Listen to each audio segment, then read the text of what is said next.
एक समय की बात है जब विश्व की शुरुआत हुई थी। उस समय ब्रह्मा, विष्णु और महेश थे जिन्होंने इस सृष्टि को आकार दिया था। लेकिन एक रोचक परिप्रेक्ष्य था कि कौन है इन तीनों में सबसे श्रेष्ठ। ब्रह्मा और विष्णु के बीच एक दिन विवाद उत्पन्न हुआ। किसका काम महत्वपूर्ण है, ये जानना था। विवाद इतना बढ़ गया कि उनके बीच एक महाकबू लड़ाई का संकेत हो गया।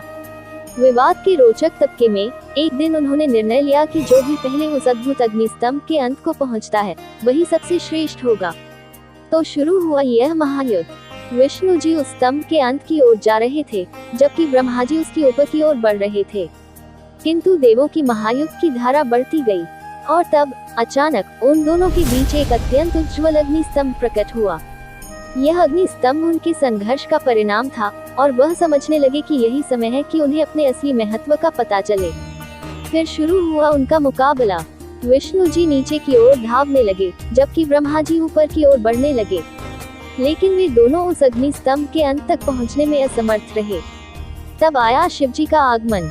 उन्होंने ब्रह्मा जी के 5 मुखों में से जो मुख असत्य बोला था उसे काट दिया और उन्होंने घोषित किया कि जो असलियता को छुपाने का प्रयास करता है वह किसी भी महायुद्ध में विजय प्राप्त नहीं कर सकता।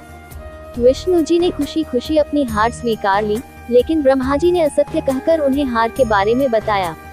उसके परिणाम स्वरूप उन्हें शिव जी के शाप का सामना करना पड़ा, जिससे कि उनकी पूजा संसार में नहीं होती।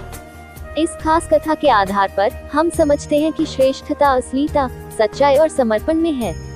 शिव जी ने दिखाया कि विजय उसे मिलती है जो अपने मूल्यों के प्रति स्थिर रहता है, जबकि ब्रह्मा जी का असत्य कहने का परिणाम उनके लिए नकारात्मक था। इसी तरह से हम सबको ये सीखने को मिलता है कि हमें सच्चाई और अपने मूल्यों के प्रति स्थिर रहना चाहिए, क्योंकि यही हमें असली श्रेष्ठ बनाता है।